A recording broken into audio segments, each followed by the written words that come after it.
order, madam. Il n'y aura pas de débat. On a point of order, madam. We're not going to have a debate. There will be no debates. No, you are not in position to tell us anything. You are not in position to tell us anything. You are nothing in this part. You are not elected to be anything. Don't think you can give us any instruction when. Yes, sir. So, the Secretary General, can you explain on the issue of that letter, please? Can you explain to the plenary the issue of the letter? And Madam Chair, your chairmanship expired yesterday. You are not on the chair today. Your chairmanship expired yesterday. Point of order. Point of order, Madam Chair. Whoa. Point of order.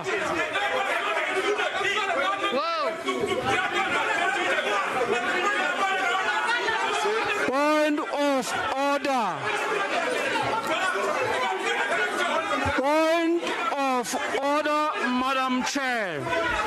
On va voter, on en a marre. Et plus attristé, non seulement à sa famille biologique, non seulement à toute la communauté Songé disséminée à travers le monde, mais aussi à la famille présidentielle, au président de la République.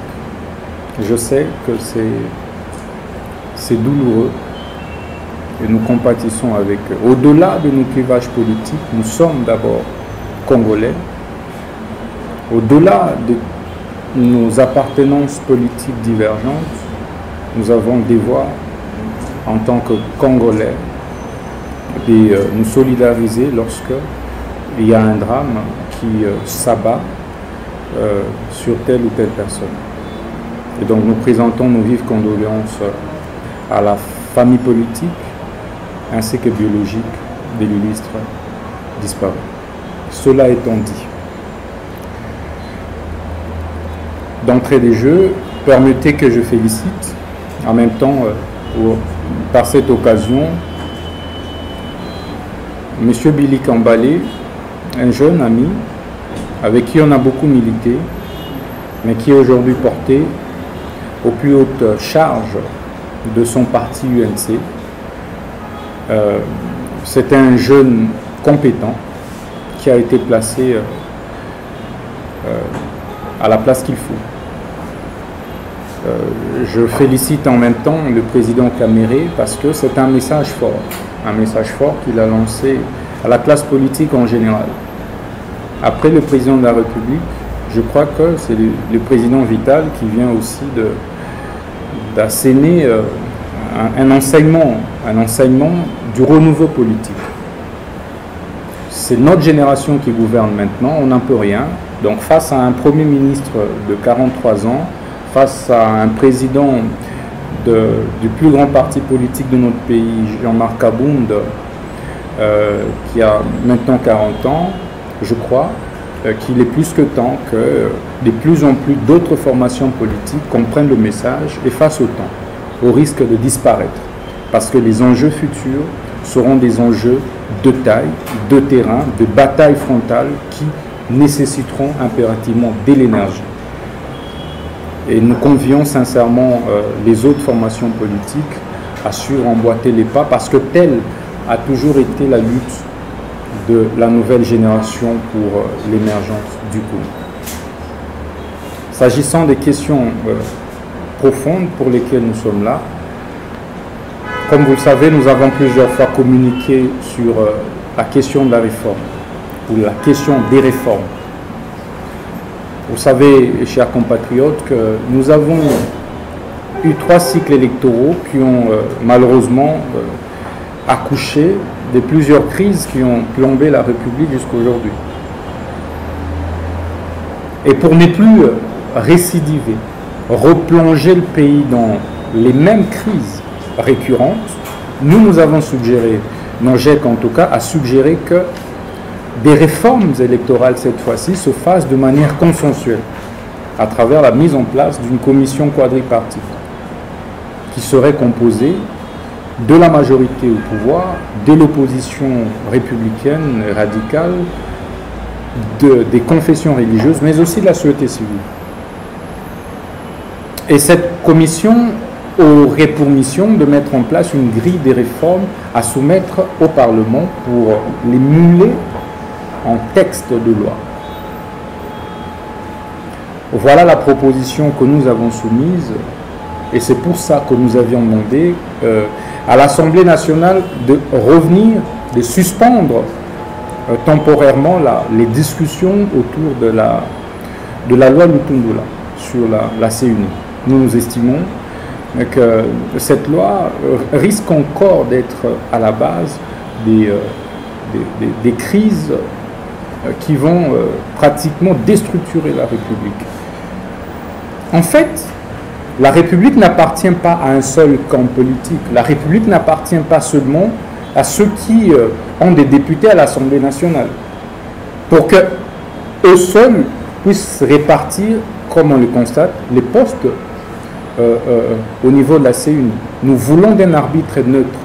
NOJEC souhaite que les jeux électoraux, les joutes électorales à venir soient arbitrés par des personnages neutres, qui ne sont ni de gauche, ni de centre, encore moins de droite.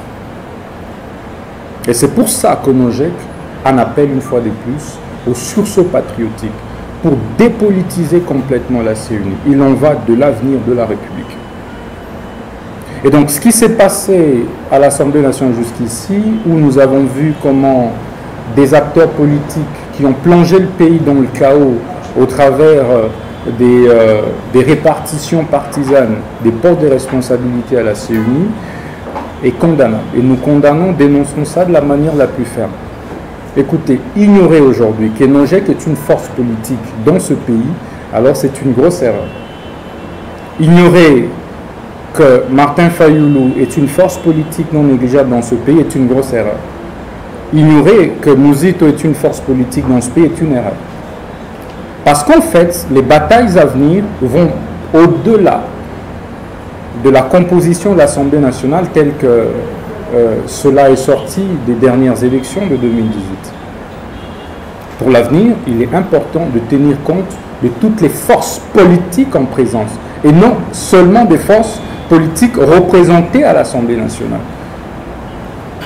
Et c'est pour ça que NOJEC en appelle vivement au sursaut patriotique de la part de nos compatriotes qui sont actuellement au pouvoir, mais aussi qui sont représentés à l'Assemblée nationale. Faute de quoi, nous allons être obligés d'organiser un premier grand sit-in. Je crois que le calendrier va être donné à partir de la semaine prochaine. NOJEC va se déployer dans la rue pour arrêter ces manœuvres, mais aussi, à travers ces mobilisations, NOJEC n'hésitera pas un seul instant de faire appel à d'autres forces politiques de l'opposition pour exiger le consensus autour des questions de réforme. Au jour d'aujourd'hui, de plus en plus, il y a une nécessité d'un mini-dialogue autour des réformes. Donc NOJEC en appelle à un mini-dialogue autour des réformes électorales. Parce que vous-même, vous vous êtes rendu compte, il y a des questions qui déchirent. Nous allons l'aborder au deuxième point, notamment la question de la congolité. Mais c'est des questions essentielles qui vont toucher naturellement aussi bien aux réformes constitutionnelles. Mais comment on en arrive là si il n'y a pas de discussions préalables entre acteurs politiques?